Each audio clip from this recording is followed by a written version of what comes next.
ঝিনাইদহের মানুষ কিন্তু শুধু 7ই নভেম্বর পালন করতে আসে নাই।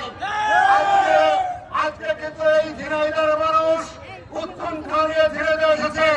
তারা সবাই জানতে চায়, দেখতে চায়, বুঝতে চায় ঝিনাইদহ জেলা বিএনপির সভাপতি আমাদের প্রিয় নেতা এম এ মজিদকে অচিরেই ধানের শীষ দরকার প্রতীক হিসেবে।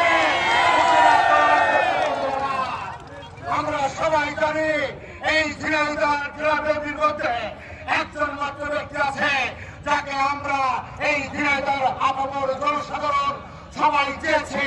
আমাদের প্রার্থী, আমাদের নেতা জননেতা এম এ মজিদ আমাদের প্রার্থী। আপনি কিনা বানাতে পারেন?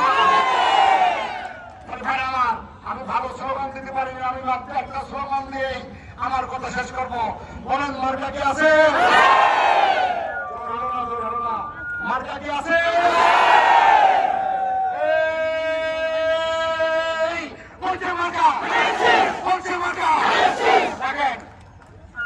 আমাদের প্রার্থীকে আছে, প্রার্থী আছে, পিছন থেকে প্রার্থী আছে।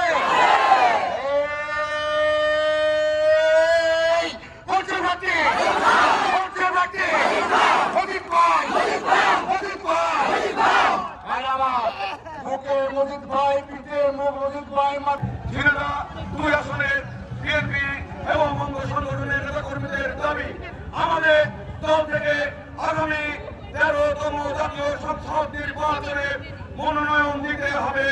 আমরা এই দাবি জানাচ্ছি। ঝিনাইদহ জেলা বিএনপির সংগ্রামী সভাপতি অ্যাডভোকেট এম এ মজিদকে ঝিনাইদহের কোন মানুষ এমপি হিসাবে দেখতে চাই।